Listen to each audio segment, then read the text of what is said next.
À toi, Dieu notre Père, soit la gloire, l'honneur et pour l'éternité.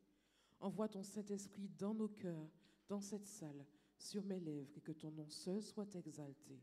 Au nom de Jésus. Amen.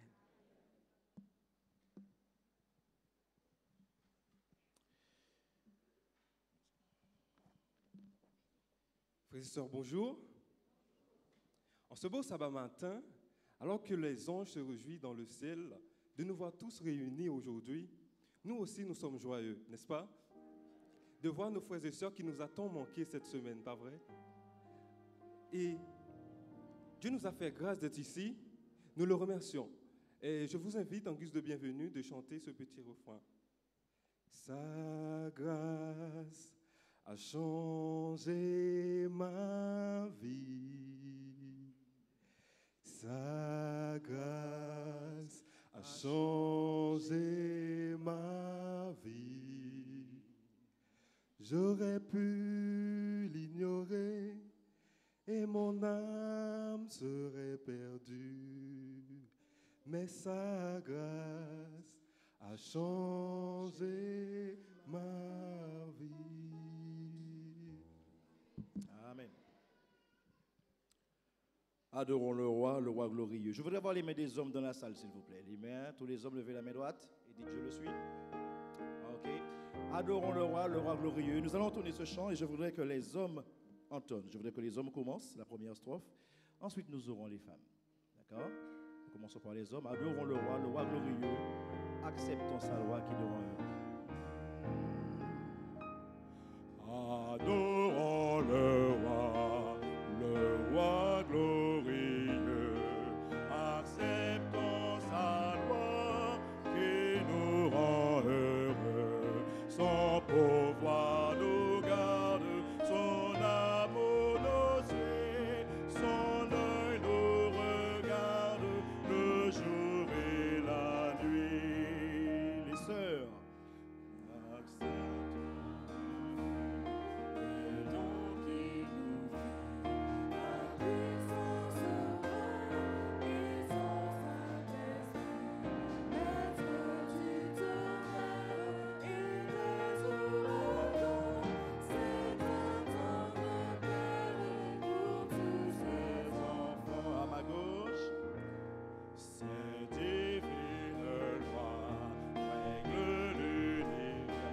Sa puissante voix apaise les mers. Il est notre maître, notre défenseur. En Christ, il veut être notre rédempteur. Ses compassions dépassent encore l'océan, les monts et les astres d'or. Chantons ses louanges, pécheurs rachetés, et comme les anges, disons ses bontés. Je voudrais vous inviter à vous mettre à genoux. Nous allons continuer à invoquer le nom de Dieu.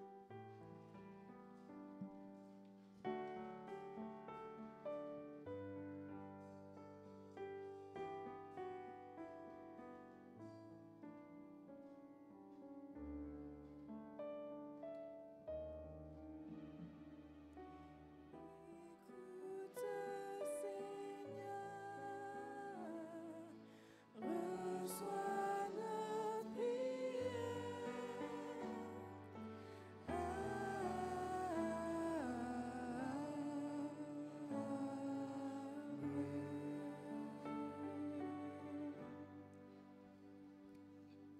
Ô Dieu, notre Père, nous voulons ce matin t'adorer. Nous voulons reconnaître que tu es avant tout notre Créateur. Tu es également notre Roi. Mais tu nous permets de t'appeler Père et nous voulons rentrer dans cette relation intime avec toi. Merci pour l'amour que tu as manifesté envers nous à travers Jésus. Merci pour le salut que tu nous offres et pour l'invitation quotidienne à recevoir ce salut, à t'accepter, à renouer une relation profonde et intime avec toi. Merci pour cette journée Tu nous l'as offerte dans ta bonté. Et nous voulons tout simplement te demander de la remplir pleinement. Père Céleste, nous devons reconnaître que malgré parfois notre bonne volonté, nous avons manqué de t'honorer à plusieurs moments. Nous avons manqué de témoigner avec efficacité, sincérité pour toi. Nous avons blessé parfois nos amis, nos frères et sœurs, nos semblables. Et nous voulons te demander pardon pour cela. Nous ne pouvons pas t'offrir un culte avec des lèvres impures, avec de mauvaises pensées, avec de mauvais sentiments. S'il te plaît, veuille nous aider à chasser tout cela. Tu nous pardonnes, c'est vrai, mais tu nous demandes d'être victorieux sur tous ces mauvais aspects de notre vie. Nous voulons te demander de nous permettre de participer pleinement à la victoire de Jésus sur Satan. Il l'a déjà vaincu. Et cette victoire doit être une évidence et une réalité dans notre vie. Et c'est cette grâce que je te demande ce matin pour chacun d'entre nous.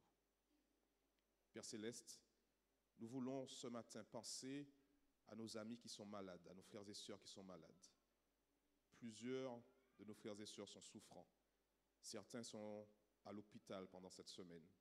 D'autres sont en métropole en train de se soigner. Nous voulons vraiment te supplier de continuer à agir dans leur vie. Nous savons que ce que tu veux pour chacun d'entre nous, c'est notre bonheur. C'est notre bonheur de te connaître. Et je te demande de te révéler dans la vie de ces personnes qui sont en train de souffrir. Veuille leur permettre de ressentir ta présence, ta bonté, ton amour pour elles. Pendant cette semaine, tendre Père, nous aurons à partager des moments ensemble. Et déjà, je veux te remettre cette organisation. Je veux te présenter chaque jeune, chaque adulte aussi. Nous aurons des sujets de réflexion et nous avons besoin que ton esprit nous guide. Veuille nous l'accorder, s'il te plaît. Veuille diriger notre semaine.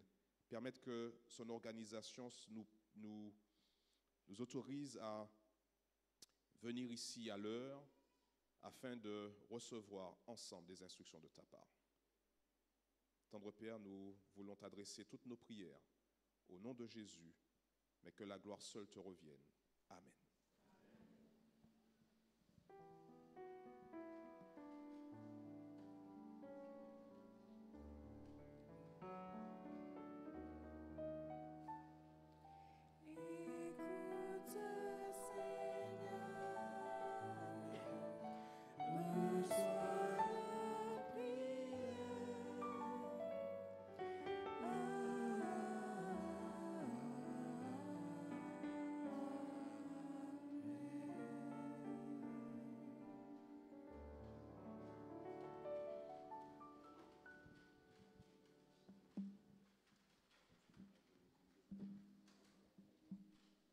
Service de fidélité. Un homme trompe-t-il Dieu? Car vous me trompez. Et vous dites, en quoi t'avons-nous trompé? Dans les hymnes et les offrandes. Nous pouvons retrouver ce texte dans Malachie 3, verset 8.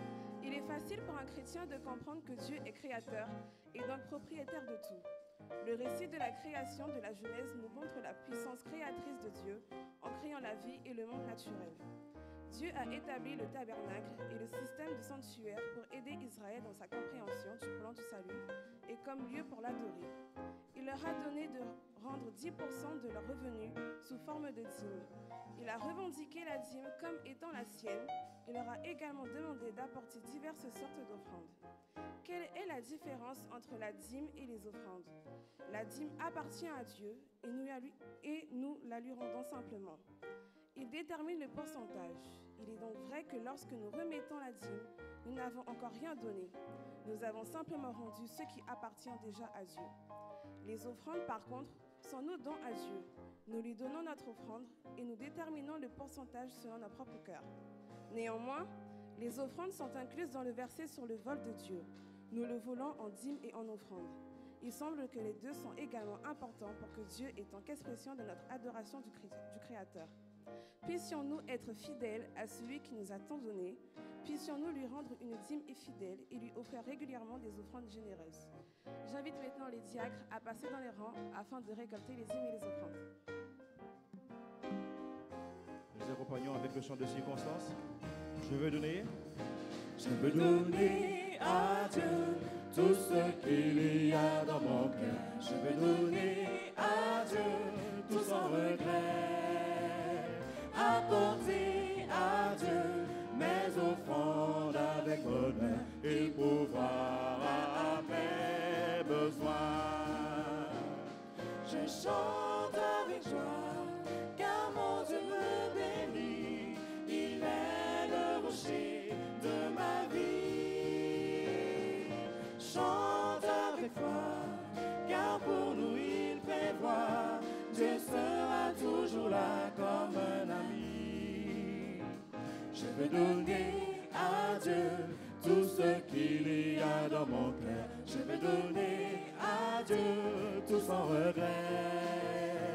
Apporter à Dieu mes offrandes avec bonheur et pouvoir à mes besoins. Je chante avec joie car mon Dieu me bénit. Il est le rocher de ma vie. Chante avec joie car pour nous il prévoit. Dieu sera toujours là comme un ami. Je veux donner À Dieu tout ce qu'il y a dans mon cœur. Je veux donner à Dieu tout sans regret. Apporter à Dieu mes offrandes avec bonheur et pouvoir à mes besoins. Je chante avec joie car mon Dieu me bénit. Il est le rocher de ma vie. Chante avec foi car pour nous il prévoit. Dieu sera toujours là comme un ami. Je chante avec joie. Je chante avec joie car mon Dieu me bénit. Il est le rocher de ma vie. Chante avec joie car pour nous il prévoit. Dieu sera toujours là comme un ami. Dieu sera toujours là. Dieu sera toujours là comme un ami. Dieu sera toujours là. Dieu sera toujours là comme un ami.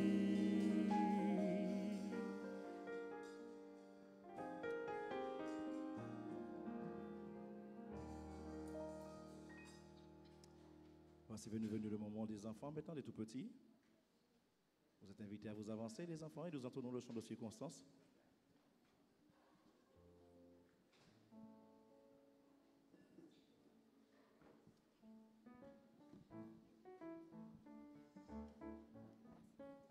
Voilà l'affichage.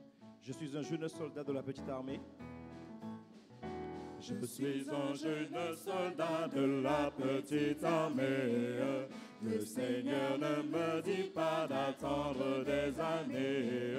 Au diable je résiste, pour Jésus je veux vivre. Et mes pas des soldats marquent les alléluia. Et mes pas des soldats marquent les alléluia.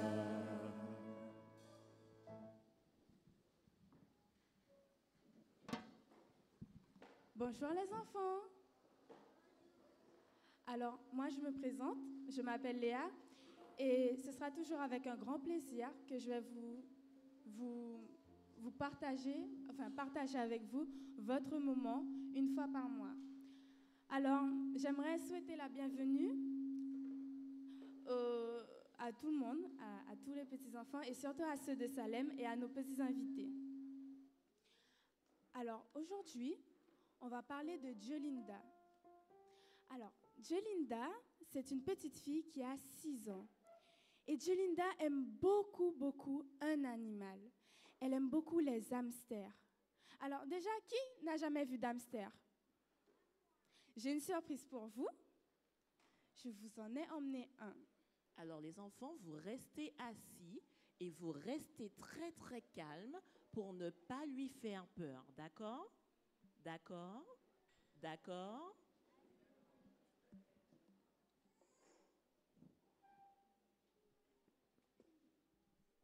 Alors vous voyez, un hamster, c'est à peu près comme une souris, mais en beaucoup plus gros et beaucoup plus joli. Ça a 2 couleurs, enfin celui-là a 2 couleurs. Mais un hamster, d'après vous, ça mange quoi? Ça mange des fleurs? Ça mange du riz? Non, ça mange pas de riz. Ça mange du Nutella? Non, ça mange pas de Nutella. Alors ça mange des frites? Non, ça mange pas de frites. Mais est-ce que ça mange des graines? Alors, je vais vous montrer qu'est-ce que mon hamster mange. Donc, ça mange des graines. Vous voyez, ça mange des graines.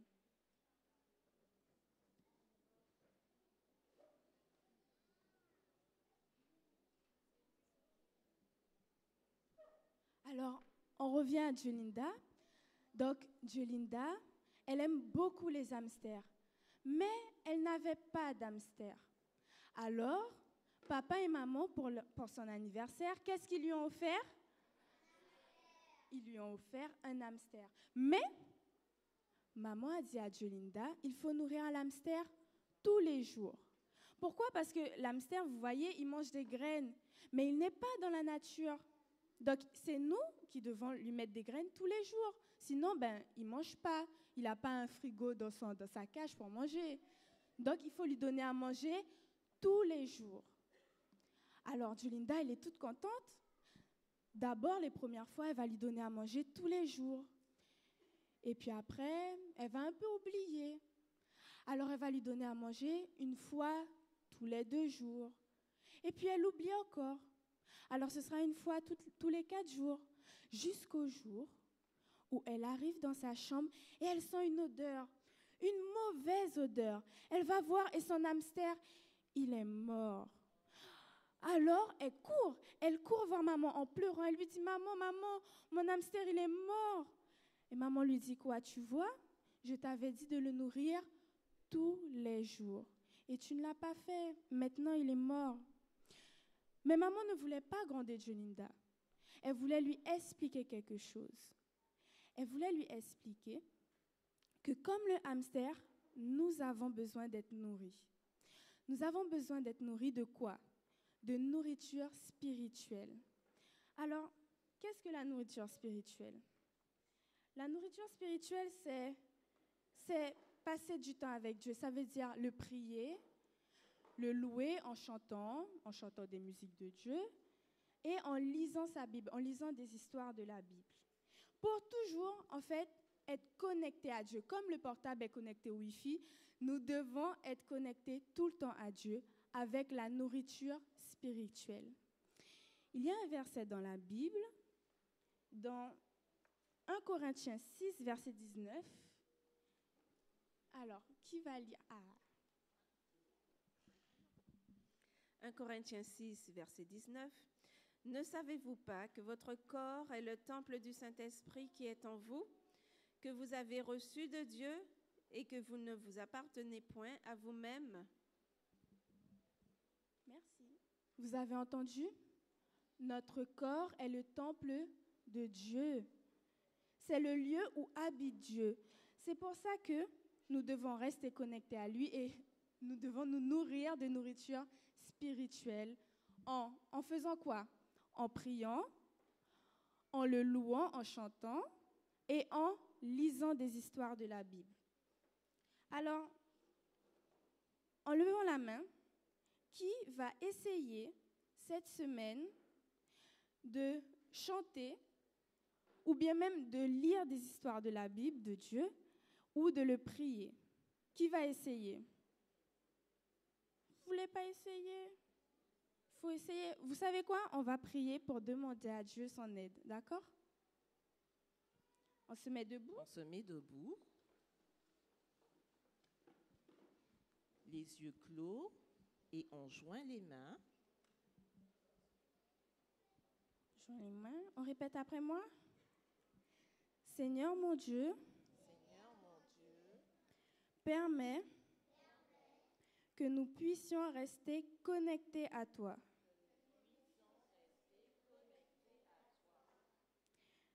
permet aussi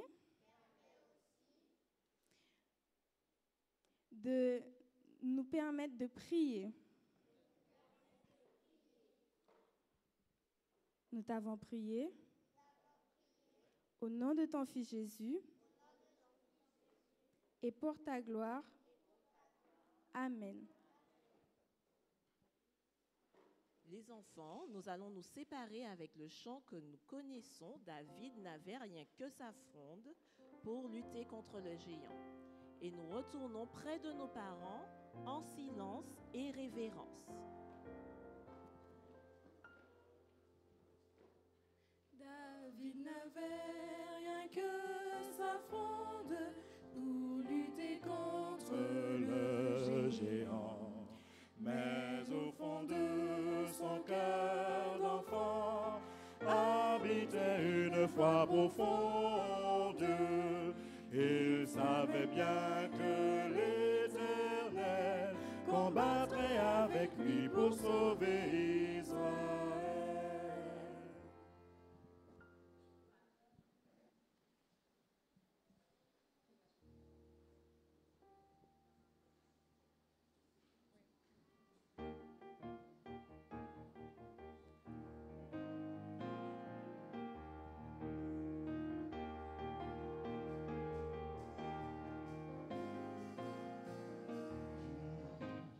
Nous sommes un peuple d'adorateurs, élevant nos mains. Nous sommes un peuple d'adorateurs, unis pour le louer.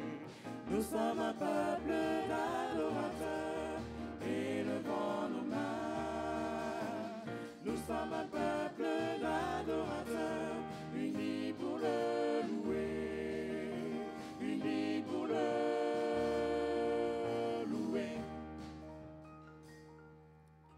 En ce sabbat matin, je voudrais voir les mains de tous ceux et celles qui sont heureux d'être ici. Les mains de ceux et celles qui croient que Jésus mérite tout honneur, toute gloire et toute exaltation. Oui, Seigneur, parmi toutes les nations, je t'exalterai.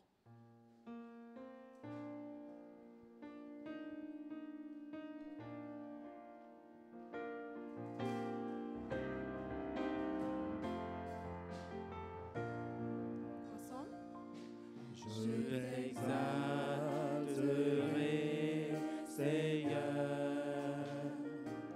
parmi toutes les nations. Je célébrerai, je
Nous avons un Dieu au-dessus de tout l'univers qui veille sur nous.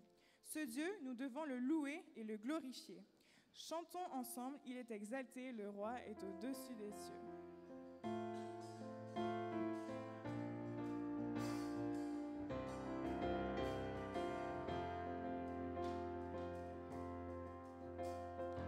Il est exalté, le roi est au-dessus des cieux.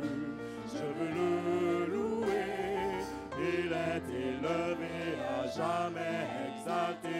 Je loue son saint nom. Il est Seigneur, sa vérité régnera. Tout l'univers se réjouit en son saint nom. Il est exalté, le roi est au-dessus des cieux. Il est exalté, le roi est au-dessus des cieux. Je veux le louer, il est élevé à jamais exalté. Je loue son saint nom. Il est Seigneur, sa vérité régnera. Tout l'univers se réjouit en son saint nom. Il est exalté, le roi est au-dessus des cieux. Il est exalté. Il est exalté, le roi est au-dessus des cieux. Il est exalté. Il est exalté, le roi est au-dessus des cieux.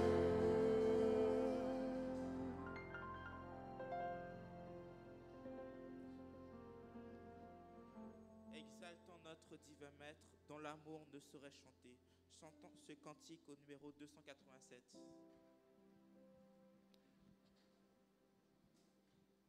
Nous chanterons la première et la quatrième strophe.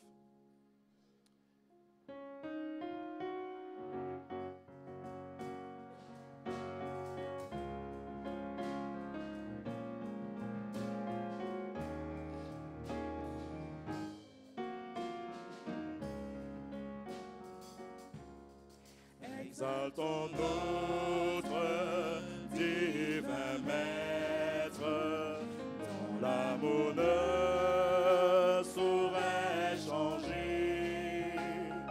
Il nous est doux de le connaître et de le prendre pour berger. Louons, le Rédempteur, notre Seigneur, victorieux. Il nous donna le vrai bonheur et nous bénit du haut des cieux. Désormais, suivons sans crainte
Chers frères et sœurs, avant de laisser la place à la prédicatrice et de la présenter, j'aimerais vous transmettre une information qui m'est désagréable de vous transmettre.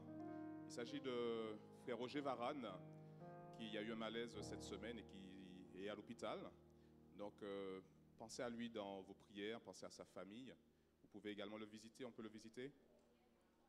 D'accord, donc les visites modérées quand même. D'accord. Bon, en tout cas, pensons à lui dans nos prières, intercédons pour que le Seigneur puisse le rétablir. Cette semaine, donc, c'est la semaine de prière des JA qui commence et nous sommes en partenariat avec l'église de Salem. C'est toujours un plaisir d'ailleurs lorsqu'il y a ce jumelage, de vous retrouver, mes chers frères et sœurs de Salem. Soyez assurés que vous êtes les bienvenus ici. D'accord? Donc si jamais vous voulez laisser l'église de Salem, vous pouvez venir ici et vous installer. Il n'y a aucun problème. D'accord? Donc si après la semaine de prière vous installez, on vous accueille les bras grands ouverts. En tout cas, sur l'estrade, j'aimerais vous présenter ceux qui ont participé à ce service. On va commencer par les jeunes de Salem. Kélia Gouin de Salem, voilà, qui a fait le service de fidélité. Jephté à la batterie. Précédemment, il y avait Alan également à la batterie. Et puis, donc, pour ceux de Salem qui ne connaissent pas nos membres des Amandiers, donc, nous avons au piano Karl, à la guitare, nous avons Germain, Abner qui nous a souhaité la bienvenue, et Judeline qui va tout à l'heure faire la lecture de la Bible. Et puis, bien sûr, nous avons la prédicatrice de cette semaine, il s'agit de la sœur Valiamé Jaël. Alors, Valiamé Jaël, bien sûr, a maintenant un deuxième nom à coller à son premier nom. Il s'agit du nom Noël, parce qu'elle s'est mariée il y a quelques mois de cela, le 24 décembre. Et nous sommes très contents également de lui souhaiter une longue vie heureuse dans son mariage. Son époux Samuel n'est pas présent, malheureusement. Bon, tu as dû se séparer quelque temps. Alors, Jaël, elle est aumônier au lycée de Rama en Martinique. D'accord, donc elle partage sa foi avec les jeunes, les adolescents de ce lycée qui lui rendent tout l'amour qu'elle leur donne également. Alors, Jaël a pris sur ses vacances, sur ses congés, pour être avec nous pendant toute cette semaine et la semaine prochaine également. Donc, ce qui fait qu'elle n'aura pas ses congés pour se reposer après. Elle va tout de suite embrayer sur une nouvelle saison de son travail. Donc, vous voyez, donc, il s'agit vraiment d'un bon moment qu'elle veut partager avec nous. Donc, soyons reconnaissants que le Seigneur lui ait permis d'être ici. Une dernière chose, avant de lui laisser la place. Demain soir, donc, nous n'aurons pas la rencontre ici aux Amandiers, parce que vous savez déjà que l'église est fermée à cause du carnaval. Mais nous aurons un moment ici le matin, donc aux Amandiers le matin, à partir de 8h pour le petit déjeuner et 9h pour ce moment d'échange, donc avec Jaël, méditation et un débat. Donc vous êtes priés de venir à l'heure, à 9h, pour participer à ce moment. Et le soir, vous serez libre de vaquer à vos occupations. Voilà. Judeline, tu vas faire la lecture et ensuite Jaël va partager avec nous la méditation.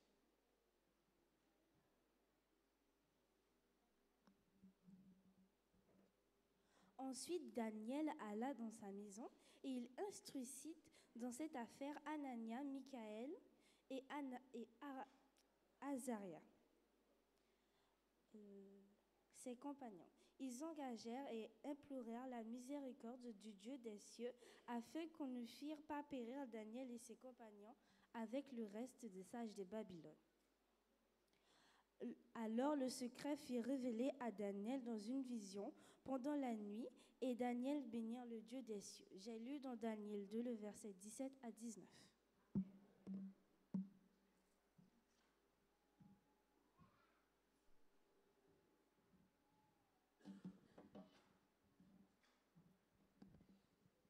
Je vous invite à vous tenir debout. Nous allons entonner le chantème.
ta demeure dans mon cœur. Lisez avec moi.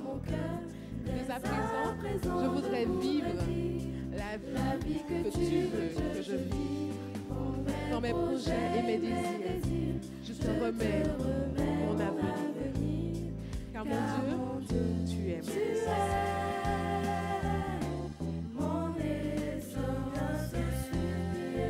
Que ta demeure dans mon cœur. Dès à présent, je voudrais vivre la vie que tu veux que je vis. Dans mes projets et mes désirs, je te remets mon avenir. Car mon Dieu, tu es mon essentiel.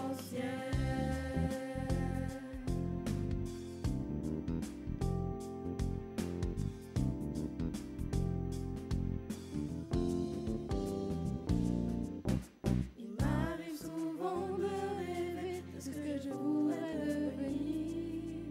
Les yeux fermés, je m'imagine tout plein de choses à découvrir.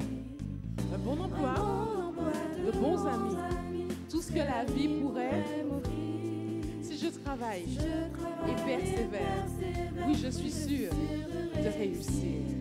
Mais soudain, mes pensées m'emportent bien au-delà de l'avenir, là où le temps ne compte plus, là où mes yeux verront Jésus. Je viens te supplier, Seigneur, de faire ta demeure dans mon cœur. Dès à présent, je voudrais vivre la vie que tu veux que je vive. Dans mes projets et mes désirs, je te remets mon avenir. Car mon Dieu, tu es ensemble mon essentiel. Je viens te supplier, Seigneur, de faire ta demeure dans mon cœur. Dès à présent, je voudrais vivre la vie que tu veux que je vive. Dans mes projets et mes désirs, je te remets mon avenir. Car mon Dieu, tu es mon essentiel. Car mon Dieu, tu es mon essentiel. Car mon Dieu, tu es mon essentiel. Oui, mon Dieu, tu es notre essentiel. Car mon Dieu, tu es mon essentiel.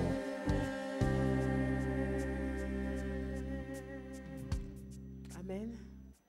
Seigneur, sois avec nous en ce moment alors que nous ouvrirons ta parole. Amen. Nous aurons le temps d'apprendre ce chant-thème que je découvre avec vous et que je trouve très beau, très parlant. Et nous remercions Dieu d'avoir inspiré ces jeunes pour l'écriture de ce chant qui nous inspire à revenir à l'essentiel. Amen. Alors, juste avant de commencer, j'aimerais remettre ce livre à Abner, qui nous a souhaité la bienvenue. Et généralement, on ne souhaite pas la bienvenue à ceux qui nous souhaitent la bienvenue. Alors, vous allez avec moi dire bienvenue à Abner. Vous voulez bien? 1, 2, 3. Bienvenue à Abner. Bon sabbat à toi et que Dieu te bénisse. Alors, nous avons une semaine pour apprendre ensemble un peu plus de la parole de Dieu, pour retourner ensemble vers l'essentiel qui est ce désir ardent que nous devons avoir de voir Jésus. J'aimerais quand même commencer, je ne peux pas aller plus loin sans m'arrêter et vous dire, chère Église, que vous êtes très martiniquais. Alors, je ne me sens pas très étrangère parce que plus je regarde l'assemblée, plus je vois des visages que j'ai déjà vus en quelque part. Alors, j'aimerais voir la main de tous les Martiniquais qui sont dans la salle. C'est ce que je me disais. C'est ce que je me disais. Alors, merci de dire bienvenue en Martinique, en Guyane. Merci de me sentir. Je suis heureuse de vous voir, Jonathan. Alors, il y a une personne qui aura une bienvenue encore plus particulière de ma part. Je sais que j'arrive chez vous, mais permettez-moi. Elle vient de mon église. Alors là, ce n'est pas la Martinique seulement, c'est mon église. Je viens de l'église du Mont des Oliviers à Saint-Joseph.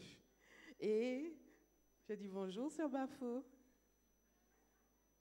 Et je suis heureuse de la voir. Depuis qu'elle est partie pour la Guyane, je ne l'avais pas revue. Ah ben, puis je vois au fond aussi. Très bien. Alors, je pense que j'aurai le temps de venir en contact avec chacun. Je ne pourrai pas citer tout le monde, ce n'est pas possible. Mais je suis heureuse de me trouver parmi vous. C'est la première fois que je me trouve à cette position, mais ce n'est pas la première fois que je viens aux Amandiers. Je vous avais visité en 2007 lors du concours JA autour du thème Ésaïe qui avait eu lieu à Salem. Et donc, j'ai eu l'occasion de visiter vos deux églises. Et donc, chers membres de Salem et des Amandiers, je suis heureuse que vous me receviez dans votre cœur et dans votre église.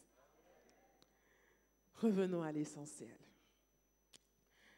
Cette semaine, vous avez à prendre des rendez-vous. Alors, j'ai rendez-vous avec vous, mais j'espère que vous avez rendez-vous avec moi. Nous avons rendez-vous, alors, à vos agendas électroniques, chers jeunes, chers parents, puisque c'est vous qui accompagnez vos jeunes, et chers membres d'église, parce que vous encadrez votre jeunesse. Donc, à votre agenda, alors c'est vrai, c'est moi qui ai la télécommande. C'est bon? Dans quel sens que je dois aller? Quelqu'un me fait un signe de la main, à droite, à gauche. En haut.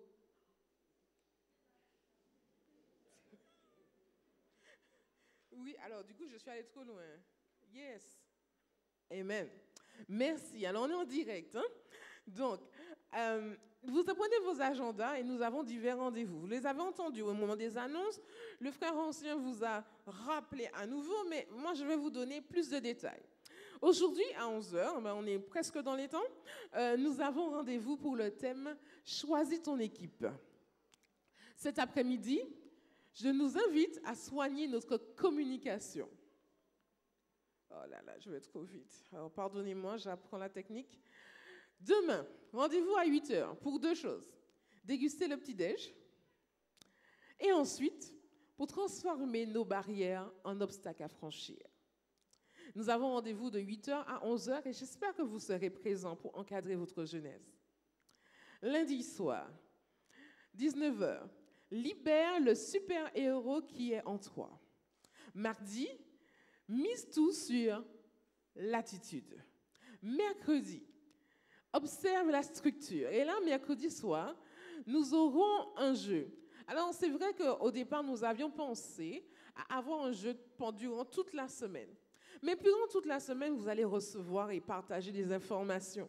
Il se trouve que nous allons faire une question pour le champion sur 2 temps, mercredi soir et jeudi soir. Mais pour pouvoir répondre à mercredi soir et à jeudi soir, il faut suivre toute la semaine, jusqu'à jeudi au moins. Et donc, nous allons avoir une question pour le champion en 2 manches.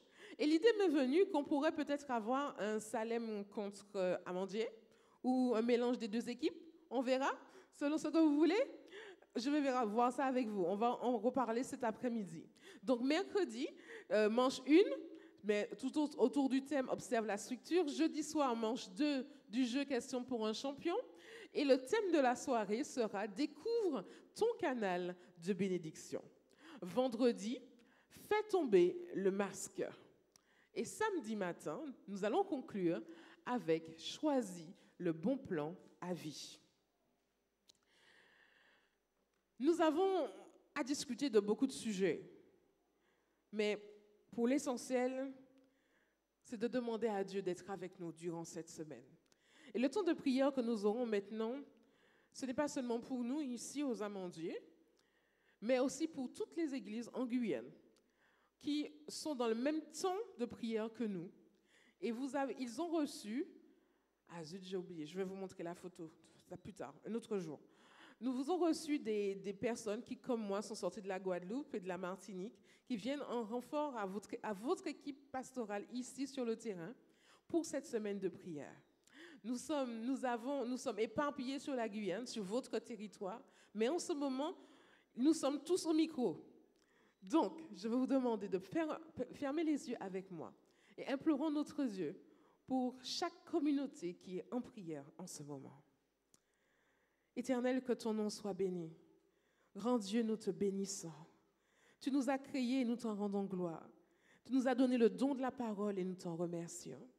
Tu as placé un enfant dans chaque église aujourd'hui pour parler à d'autres de tes enfants. Tes fils et tes fils te sont assemblés dans diverses églises ici en Guyane en ce moment. Et nous te remercions de cette opportunité. Merci pour la liberté que tu nous donnes de te louer au grand jour sans avoir peur d'avoir la bouche fermée. Aide-nous à profiter de ce temps que nous avons de nous connecter à toi. Nous avons aussi une pensée pour nos églises en dehors de la Guyane, la Martinique, la Guadeloupe, les Antilles, le monde entier, alors que cette semaine, dans toutes les églises adventistes du monde, les yeux seront fixés vers notre jeunesse. Ces jeunes qui sont l'avenir, ces jeunes qui sont la prunelle de tes yeux. Alors nous nous unissons par la pensée, par la prière, à toute notre jeunesse mondiale. Et nous te remercions, Seigneur, du simple fait que tu nous invites à revenir vers toi et à fixer les yeux sur toi. Envoie ton Saint-Esprit, Seigneur, et qu'il puisse porter du fruit au nom de Jésus. Amen.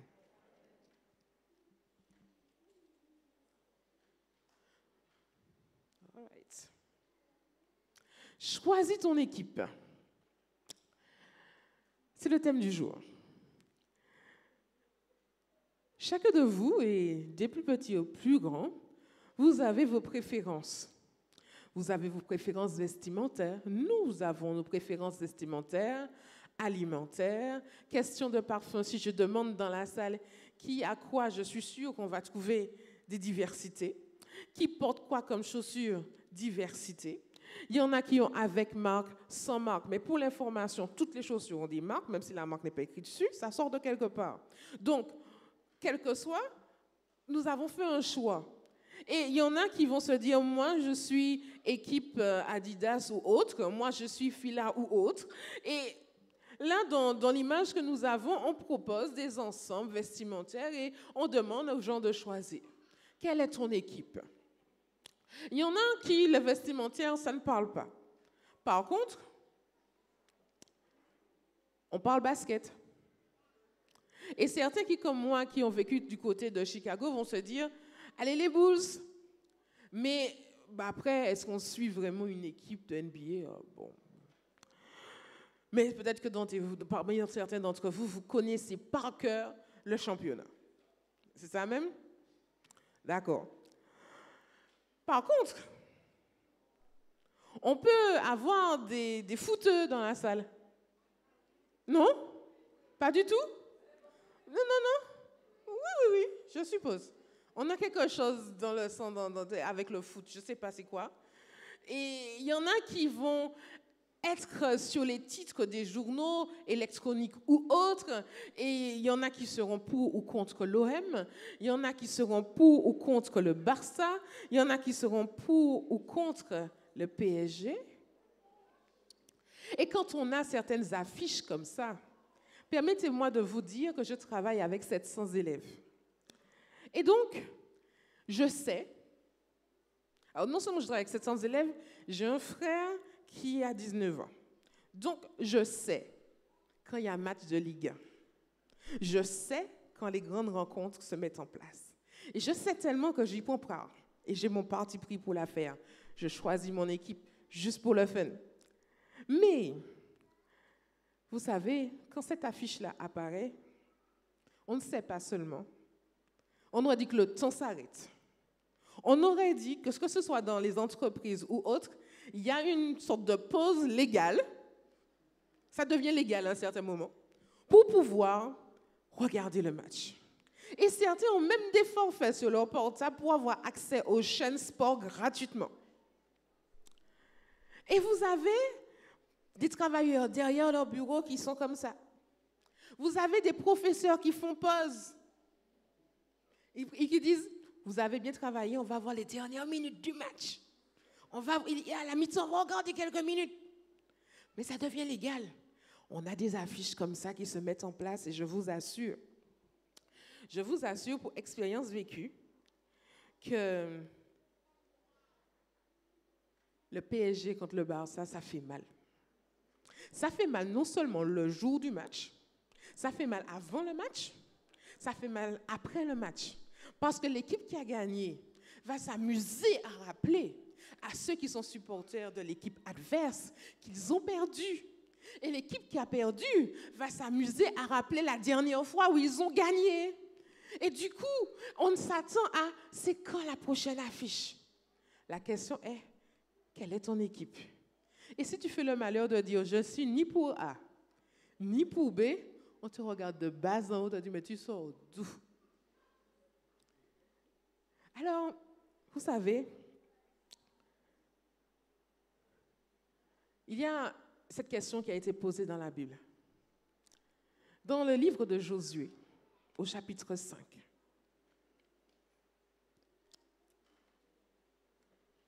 Et le texte dit, es-tu de notre côté ou du côté de nos ennemis? Qui pose la question? Qui pose la question? Josué. On est dans Josué, chapitre 5, versets 13 à 14. Josué pose la question parce qu'il a vu un homme apparaître devant lui. Il était en prière, en train de se concentrer sur la stratégie à opérer pour mener le peuple d'Israël à la guerre. Et là, il se demande, que faire? Quelle stratégie prendre? Je n'ai aucune idée. Et là, cet homme qui arrive, et on suppose qu'il arrive en tout vêtu de toute son armure, et il va se dire, waouh, j'ai affaire à un capitaine, j'ai affaire à un chef, mais je ne sais pas s'il est avec moi ou contre moi. Et il pose la question, es-tu de notre côté ou du côté de nos ennemis? Et voici la réponse qui nous est donnée. Ni l'un ni l'autre. Je suis le chef de l'armée du Seigneur et je viens d'arriver. Le patron est là. Le patron est dans la place. Le chef des chefs, le capitaine des capitaines est arrivé. Et vous savez, nous avons tendance à chercher la couleur grise.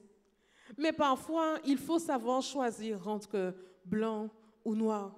Pas forcément se dire, je reste flou. Il faut choisir de quel côté nous sommes. Quelle est ton équipe? Une fois qu'on a choisi son équipe, un peu comme Josué, on est capable d'amener les autres à être dans la même équipe. Voici ce qu'il va dire à ses guerriers avant d'aller au combat. Dans Josué chapitre 10, verset 25. N'ayez aucune crainte et ne vous laissez pas abattre. Soyez courageux et forts. Qui avait dit à Josué, sois courageux et fort? Ça vous rappelle quelque chose? Dans Josué chapitre 1, verset 17, il reçoit cet encouragement de l'Éternel lui-même. Ne crains pas et ne t'effraie pas. Que le livre de la parole soit à ton chevet jour et nuit. Marche selon les conseils de la parole de Dieu. Ne sois fort et courageux. Montre-toi de bon courage. Tu as fait le bon choix. Vous savez, dans la vie, dans notre vie, que nous soyons à l'école primaire, au collège, au lycée, à l'université, jeunes travailleurs, nous avons des choix à faire. Des choix de fréquentation, des choix amicaux, d'amitié, de relations amoureuses, des choix de consommation, licite ou illicite. Nous avons des choix à faire. Et selon les choix que nous faisons, nous montrons, nous démontrons quelle est notre équipe. Il y a des choix qui sont plus faciles que d'autres. Et vous savez, pour revenir à nos deux équipes, il y a eu quelque chose qui s'est passé le 14 février 2017. Le 14 février 2017, on avait cette affiche. Sauf que, si je vous en parle et si je demande aux supporters du Barça, ils vont me détester à vie. Tout le monde se souvient de ça, qui s'est passé en août 2017. Pourquoi on essaye d'oublier le 14 février? Parce que le 14 février, Ça, c'était un 6-1, oui. Mais ça s'est passé en août. En février, il y avait eu quelque chose. Vous avez une équipe qui était déclarée perdante. Vous avez une équipe qui avait tout pour elle. Donc, deux camps. Les journalistes se sont donnés à cœur joie. C'était comme si on disait, vous savez, il y aura le match, mais c'est même pas la peine de regarder. On sait déjà qui va gagner. Il y aura le match, mais dans les journaux espagnols et portugais, il y avait ces affiches qui disaient « Le Barça a tout pour gagner ». C'est vrai qu'ils n'ont pas leur trio attaquant de choc, mais ils ont tout pour gagner. Les titres parisiens, eux, disaient « On encourage le PSG ». Ils sont déjà donnés pour perdants. C'est même pas la peine. Les titres parisiens, je vous assure, ils étaient complètement démoralisateurs. On se demande si l'entraîneur va mettre sur pied la bonne combinaison. On se demande s'ils pourront contrer. Et même si l'équipe adverse n'a pas ses attaquants phares, le fameux MSN, ils ont tout pour perdre. Le PSG va bientôt essuyer des larmes. Et les titres étaient sarcastiques. Et bien sûr, au lycée de Rama, avec moi, nous étions en semaine de prière. Ah ben désolé, je dois vous dire que la semaine de prière a eu un souci parce qu'elle est devenue très footballistique. Il fallait à tous les coups parler football. Et donc, la veille du match, nous avons décortiqué les forces et les faiblesses de l'équipe, des équipes. Pourquoi ? Parce que dans notre vie aussi, nous rejoignons des équipes. Et dans nos équipes, nous avons des forces et nous avons des faiblesses. On ne peut pas s'amuser seulement à se dire « j'ai telle et telle qualité, je sais tout faire, je suis jeune, j'ai tout pour moi ». Il faut que je puisse dire en face « j'ai un manque de concentration, j'ai un manque d'assiduité, j'ai un manque de respect un peu sur les bords. Il faut savoir regarder ses forces et ses faiblesses. Et donc, pour le jeu, nous avons étudié. Et nous avons étudié les forces des deux équipes. Et en étudiant les forces, nous sommes arrivés à la même conclusion que les journalistes. Ah, le PSG, il est en souci. Alors, pour ceux qui ne sont pas habitués, le PSG, c'est Paris Saint-Germain, équipe française. Barça, Barcelone. Et donc, nous avons ces deux équipes en présence qui ont ce match phare. Et le lendemain, nous avons étudié un thème. Mon thème était « Et si le Barça perdait ?» Et les élèves m'ont quasiment hué. Ils m'ont dit « Mais madame, vous avez vu avec nous hier que ce n'est pas possible. Mais, et si le PSG gagnait? Et si on se met dans ces chaussures-là? Vous savez, on nous donne souvent perdant. Tu viens d'un mauvais milieu, tu n'as pas les ressources financières, il te manque X ou Y chose. Et tu n'as pas un super niveau, tu es trop moyen, ce métier-là, laisse-le tomber. On te catégorise. À la tête du client, on décide si il ou elle va réussir. On regarde l'enfant, on regarde son milieu familial et on lui dit, tu vois, non, laisse tomber. Va dans ça plutôt. Vous savez, notre rôle en tant qu'éducateur, en tant que parent, en tant que membre d'église, c'est d'encadrer, c'est d'accompagner, c'est de pousser tout en restant réaliste. Mais nous devons faire attention à ne regarder que les faiblesses. Regardons les forces de nos jeunes. Et à cette période, nous avons pris le temps d'analyser les forces de l'équipe parisienne. Et l'après-midi du fameux 14 février, il y a eu un truc qui s'est passé. Il y a eu un 4-0. Désolé les Barcelonais dans la salle, mais ça faisait mal ce jour-là, pas vrai? Et vous savez, c'est vrai que beaucoup vont dire oui, mais on vous a donné 6-1 après. Ce jour-là, mes jeunes ont appris une leçon. Et c'est cette leçon-là que je voudrais partager avec vous. Quand on choisit son équipe, il faut accepter que parfois on gagne, que parfois on a l'impression de perdre. Mais les pertes deviennent des tremplins pour la prochaine victoire. Ça faisait des années que le Barça n'avait pas gagné le Paris Saint-Germain. Et l'entraîneur, voici ce qu'il va déclarer. Nous nous sommes préparés pour le match. Nous ne sommes pas partis vainqueurs. Nous sommes préparés pour le match. Nous nous sommes entraînés. Nous avons mis en place une stratégie.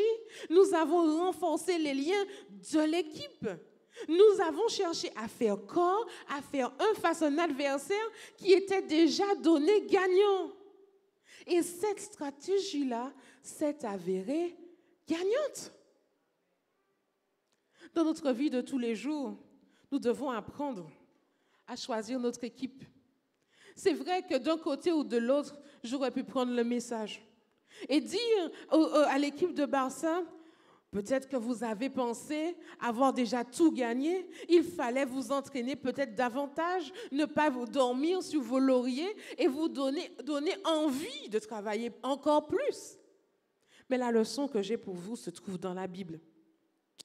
Elle se trouve dans Daniel chapitre 1. Et le texte n'est volontairement pas à l'écran. Prenez vos Bibles dans Daniel chapitre 1, qu'elle soit sur vos portables, sur vos tablettes. Et si vous n'avez une tablette ou un portable sans Bible dessus, allez sur Google Play ou je ne sais plus lequel, Play Store, et puis on télécharge l'application. Il y a toutes sortes de Bibles au choix. Mais ayez vos Bibles sur vos portables. Alors, Daniel chapitre 1. Nous avons une histoire que nous connaissons tous. D'accord ? Mais permettez-moi de vous la faire traverser rapidement, en soulignant quelques points. Nous sommes dans la 3e année du règne de Joachim, roi de Juda, de Nebuchadnezzar, roi de Babylone. Il marcha contre Jérusalem et l'assiégea. Ce jour-là, au verset 3, nous avons l'ordre du roi à Ashpenaz, le chef de ses eunuques. Il lui dit d'amener quelques-uns des enfants d'Israël de race royale et de famille noble, de jeunes garçons sans défaut corporel, beaux de figure, doués de sagesse, d'intelligence et d'instruction, capables de servir dans le palais du roi et à qui l'on enseignerait les lettres et la langue des Chaldéens. Vous savez, imaginez ces jeunes de 16, 17 ans, qui sont de race royale, de sang royal, qui vivent à Jérusalem, dans des familles nobles. Ils sont bien, ils ont tout, et du jour au lendemain, ils se retrouvent loin de chez eux. On parle beaucoup de migrants aujourd'hui. Mais dans la Bible, voici un exemple de personnes qui ont été déportées. Et là, on a ces jeunes, qui, palais pour palais, pourraient s'accommoder. Palais pour palais, ils pourraient dire, bon ben, c'est la même chose. On est habitué à vivre dans un palais, donc ça va. Sauf qu'ils ne sont pas chez eux. Ils ont été arrachés à leurs racines. Ils ont été emmenés loin de leur famille. Et là, ils se retrouvent à devoir faire un choix. Ashpenaz va recevoir l'ordre de donner chaque jour à ces jeunes une portion des mets de la table et du vin du roi. Parce qu'il faudrait que pendant 3 ans, Ashpenaz puisse les élever, les éduquer pour qu'ils puissent entrer au service du roi. Et au verset 6, parmi cette quantité de jeunes, parce qu'ils n'étaient pas tous seuls, les fameux 4 Hébreux, il y en avait plein. On pourrait imaginer que tous les jeunes des Amandiers et de Salem avaient été emmenés à la table du roi. tous, sans exception. Et tous ont reçu la même invitation. Vous devez vous asseoir et manger de la nourriture du roi. Vous devez vous asseoir et boire du vin du roi. Le vin du roi a été présenté et béni par les dieux du roi. Vous devez obéir au droit et à l'œil, parce que dans 3 ans, vous entrerez au service du roi. Sentez-vous honoré d'entrer au service du roi. Le roi Nebuchadnezzar vous a choisi prince des princes de Guyane et de Cayenne. Sauf que, parmi tous les jeunes de Salem et des amandiers, il y en a 4. Daniel et ses amis. Et la Bible les appelle Anania, Michaël et Azaria. Les 4 ont été présentés dans le texte en disant « Il y avait parmi eux, d'entre les enfants de Juda, ces 4-là. » Et le chef des eunuques va les regarder et leur dire « Dorénavant, vous changez de nom. Vous n'allez plus vous appeler Daniel, Michaël. Tous ces noms-là se rapportent à votre Dieu. Vos noms se rapportent à votre Dieu. Ici, vous êtes au service du roi Nebuchadnezzar. Alors, on va changer votre nom. Daniel, ton nom sera désormais Belshazzar, qui veut dire rendre grâce au Dieu Bel-Inabou. Et les autres aussi auront leur nom changé. Mais vous savez quoi, chers jeunes? Le nom de Daniel, c'était son caractère. C'était sa marque de naissance. Il savait que Dieu était pour lui un rocher et un appui. Il savait que Dieu était un secours qui ne se détourne jamais dans la détresse. Et voilà qu'avec ces 3 amis, ils vont devoir faire un choix radical. Ils vont devoir choisir équipe Nebuchadnezzar ou équipe roi des rois. Ils vont devoir choisir entre celui qui a créé le vin et toute la nourriture et la créature qui consomme cette nourriture. Ils vont devoir choisir d'obéir et de respecter l'instruction qu'ils ont reçue dès l'enfance et ne pas rejeter la graine placée dans leur cœur par leurs parents à la maison, à des milliers de kilomètres de là, à Cayenne. Vous savez, faire ce choix-là a des conséquences. Il fallait pouvoir se tenir debout devant l'intendant, le chef des eunuques, pas devant l'intendant, devant le chef des eunuques, et puis dire, voilà, on a un problème. Et au verset 9, c'est intéressant de voir comment c'est présenté.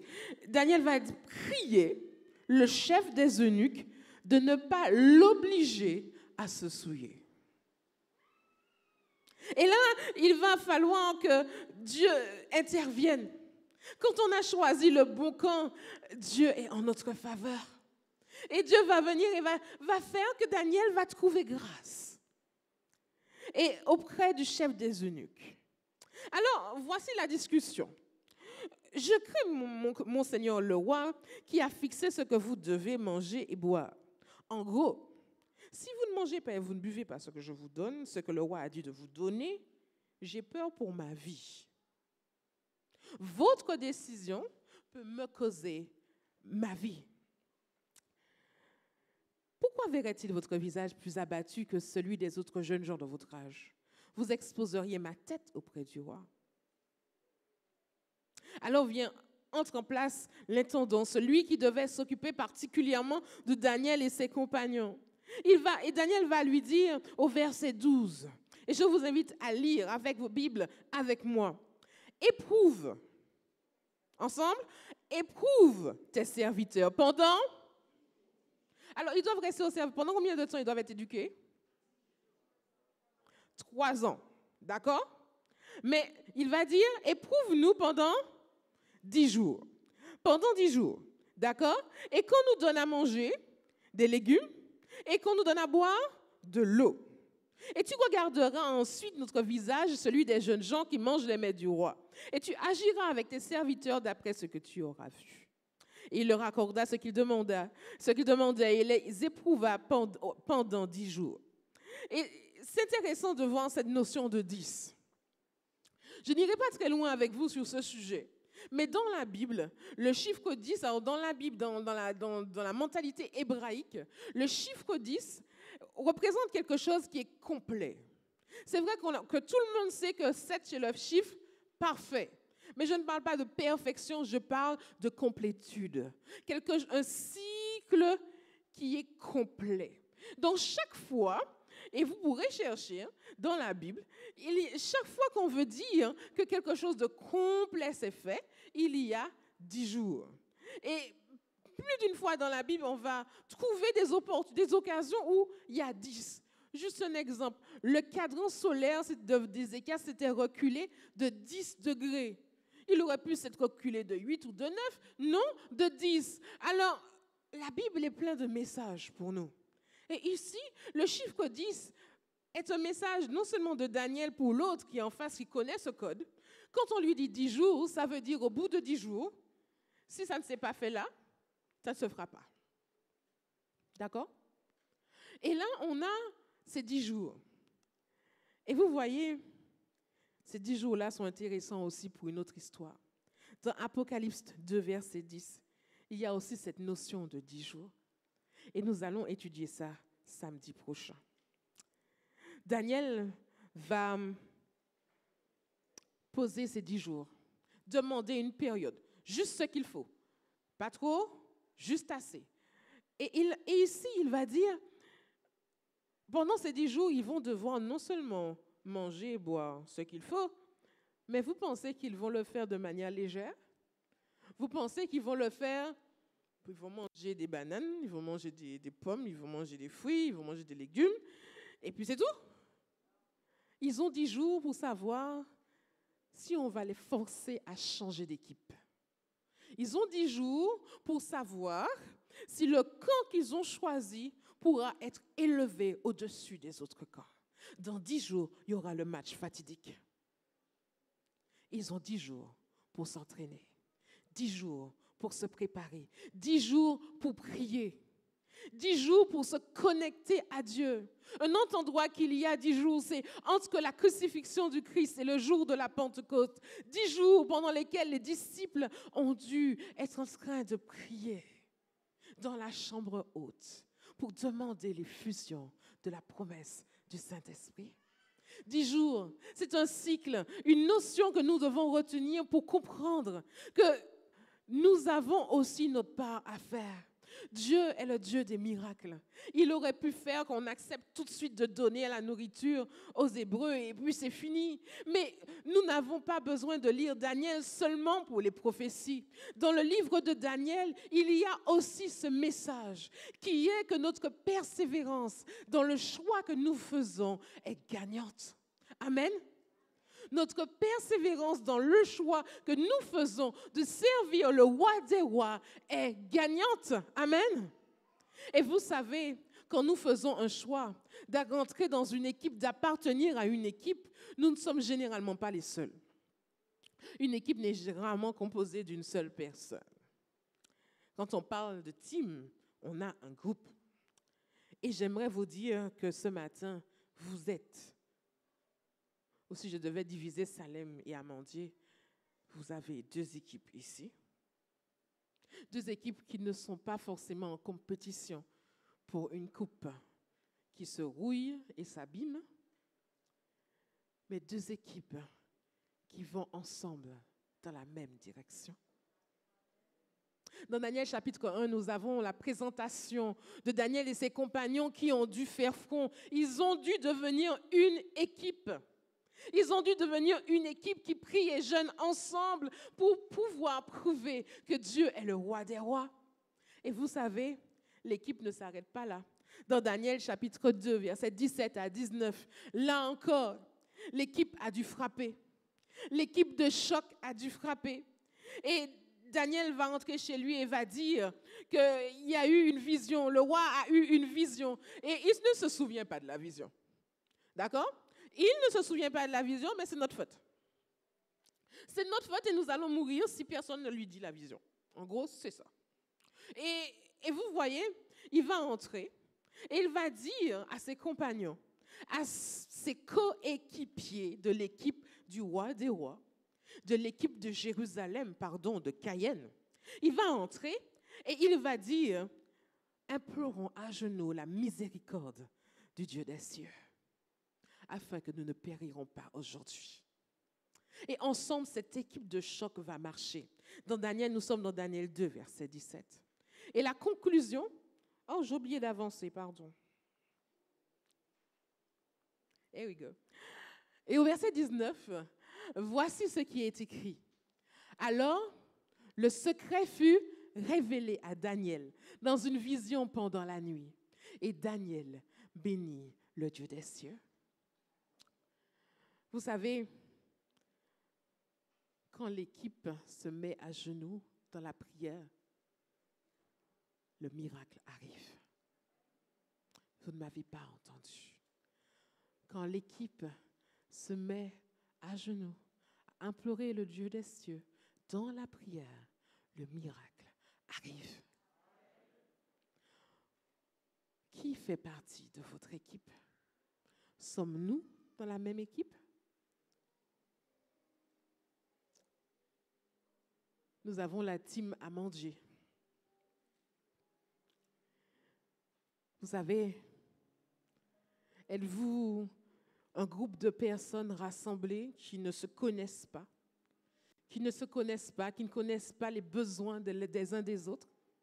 Est-ce que vous, jeunes de l'église des Amandiers, vous formez un groupe solidaire qui vous encouragez par la prière et la louange? Qui parlait sur WhatsApp, pas seulement pour envoyer des images et puis on nous fait rigoler, mais aussi pour pouvoir prier les uns pour les autres. Je peux compter sur Judy Lou Abner, je peux compter sur celui qui est au piano ou celui qui joue à la batterie pour pouvoir prier pour moi.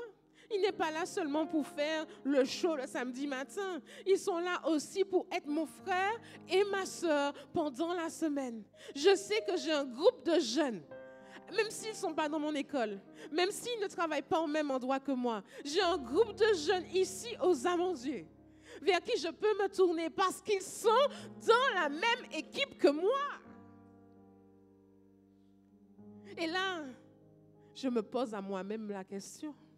Est-ce que je fais partie de la même équipe des jeunes adventistes de l'église des Amandiers? Est-ce que moi-même, dans mes choix personnels, je véhicule un message qui est « Je suis le fils ou la fille du roi des rois ». J'ai des choix spécifiques à faire.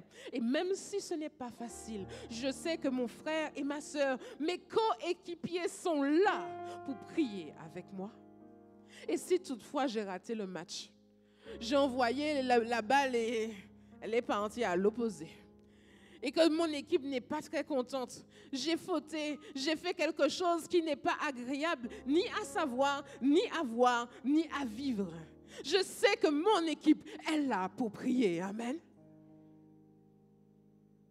Vous savez, parfois je suis le joueur sur le banc. Le joueur des Amandiers qui vient le samedi matin, en réunion parfois, qui s'assied à l'étage, à l'arrière, que personne ne voit. Je suis là, sur le banc. Personne ne m'a mis là. J'ai choisi ma place. Pourtant, je fais partie de l'équipe. Est-ce que le capitaine de mon équipe, est-ce que les joueurs attaquants en défense de mon équipe se soucient du fait que je fais partie de leur équipe? Est-ce qu'ils s'assurent que je viens en entraînement même quand je ne suis pas là? Qu'ils m'appellent, ils vont me chercher. Mais non, on n'est pas toujours en train de se forcer au travail. On peut passer du bon temps ensemble, mais on peut lire la Bible ensemble. On peut méditer sur un verset ensemble. Est-ce que mon équipe me permet d'exister en tant que coéquipier de l'église adventiste des Amandiers?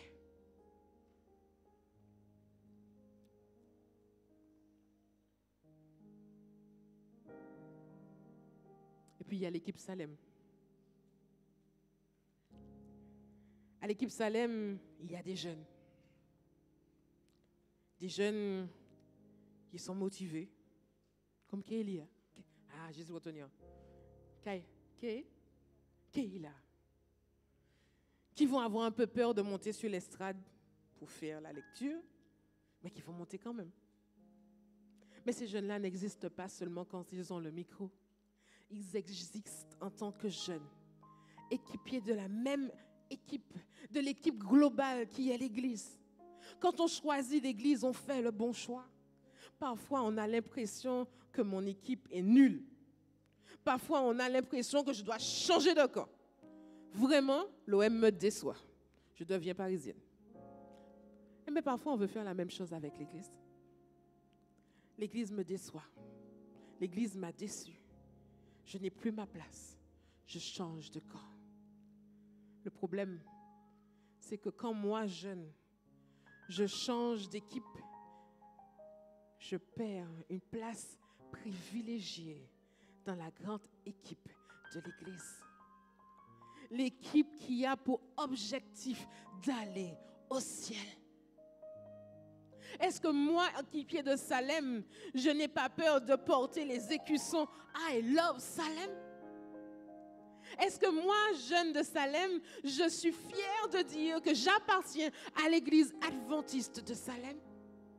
Est-ce que les grands de Salem, qui viennent à tous nos matchs, qui sont là tous les samedis, qui sont présents dans l'église, qui font l'église vivre, ce sont ceux qui assurent financièrement? Vous savez, les équipes de sport ont besoin de sponsors. Ah ben c'est pareil. Dans l'équipe des jeunes adventistes de Salem, il y a des sponsors. Pareil pour l'équipe des jeunes adventistes des Amandiers. Et ce sont les plus grands, les plus expérimentés, les retraités du terrain, qui sont là et qui encadrent, qui regardent, qui assurent. Ils auraient dû faire comme ça. Pourquoi ils n'ont pas fait comme ça? Mais non, elle n'est pas bien habillée. Elle est trop bien habillée. Non, mais elle ne vient pas tous les samedis. Elle n'est pas là tous les samedis. C'est ça. Mais est-ce que c'est les retraités, les seniors? Ils ne doivent pas oublier qu'ils sont toujours en train de jouer le match. Et qu'en fait, ils sont dans la même équipe que les plus jeunes. Il y a les juniors, il y a les seniors. Mais vous êtes dans l'équipe. Êtes-vous prêts, ensemble, à réfléchir et à dire, je suis dans la même équipe que toi? Pouvez-vous regarder votre voisin, sincèrement, votre voisine, et lui dire, je suis dans la même équipe que toi? Est-ce que votre cœur est prêt à le dire ce matin? Je suis dans la même équipe que toi.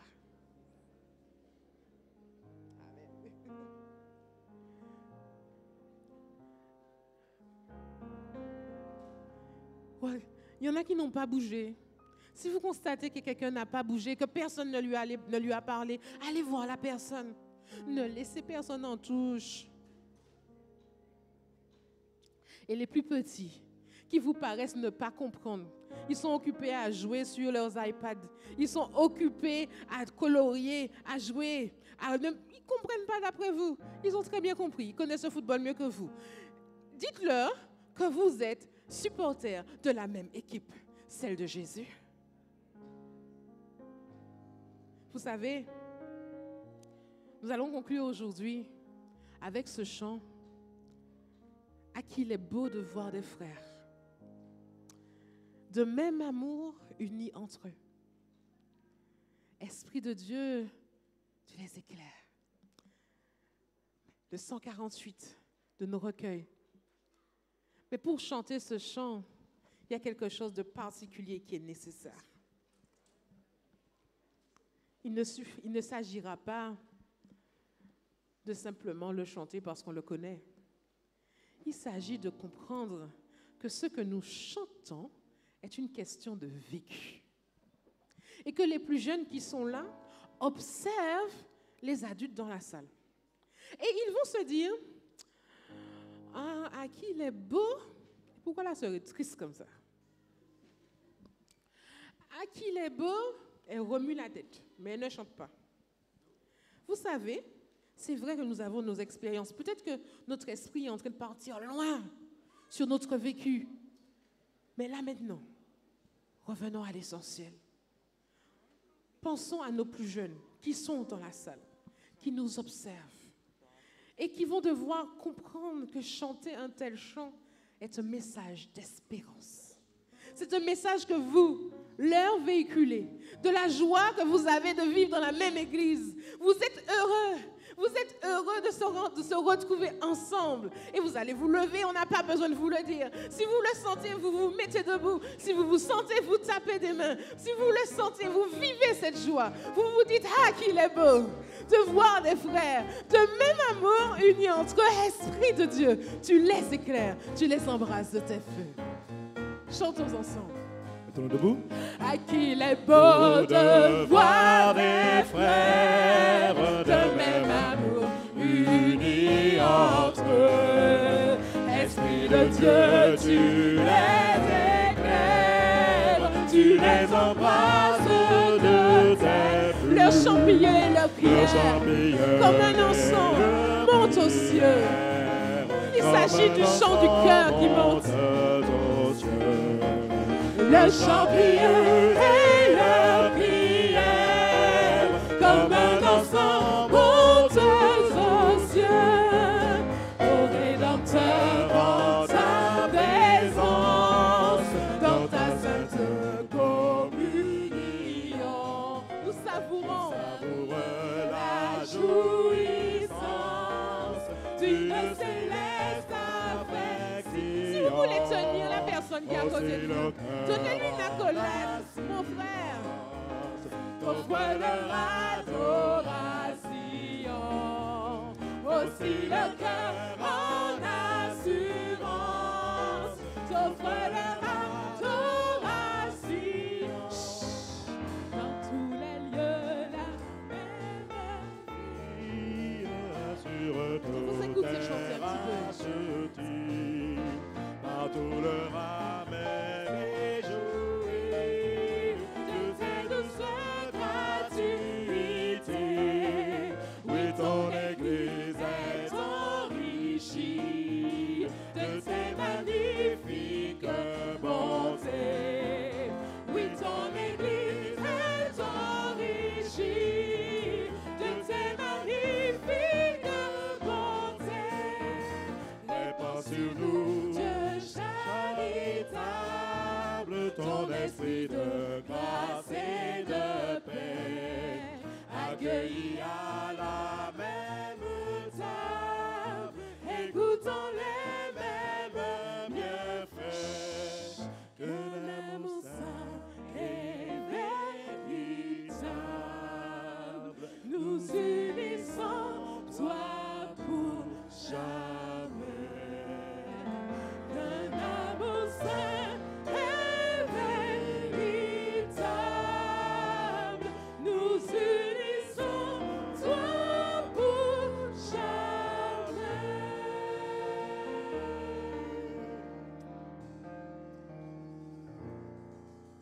Vous savez, cet après-midi, nous avons rendez-vous. Vous êtes libre de venir ou pas?